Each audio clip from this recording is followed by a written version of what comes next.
Kadir, gece yarısı kapıdan sessizce çıkmaya çalışan eşi, sultanın bileğini aniden kavradığında sesi öfkeyle titriyordu. "Bu saatte nereye gidiyorsun?"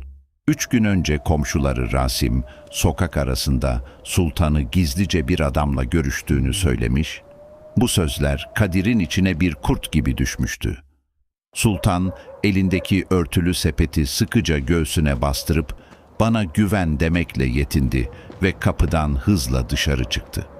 Kadir, içindeki şüpheyi bastıramayıp, gölgelerin arasına gizlenerek eşinin ardından sessizce yürümeye başladı. Aynı gece Rasim, meydanda oturan birkaç komşuya göz kırparak, "Bu gece herkes gerçeği görecek" diye fısıldıyordu.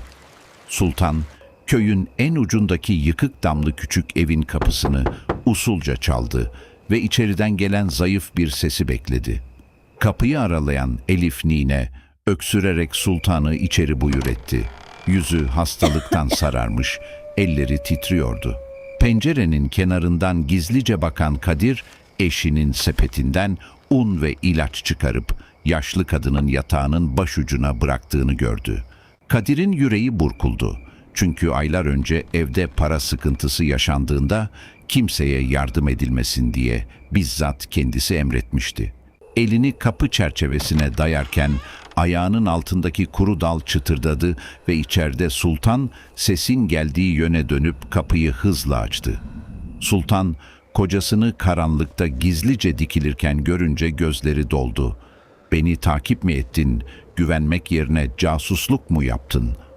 Ertesi sabah Rasim, meydanda toplanan köylülere olayı çarpıtarak anlatıyor, sultanın adını lekelemeye devam ediyordu. Kadir sözlerini duyar duymaz meydanın ortasına çıktı ve titreyen ama kararlı bir sesle gerçeği tüm köyün önünde anlatmaya başladı. Eşinin gerçekte hasta bir kadına gizlice yardım ettiğini itiraf eden Kadir, Rasim'in art niyetli sözlerini de köylülerin önünde açığa çıkardı. Elif nine, birinin koluna yaslanarak meydana kadar gelip sultana minnetle sarıldı ve herkesin önünde ona dua etti. Kadir, meydanın ortasında eşinin elini tutup özür dilerken anladı ki, gerçek sevgi şüphe değil güvenle yaşar.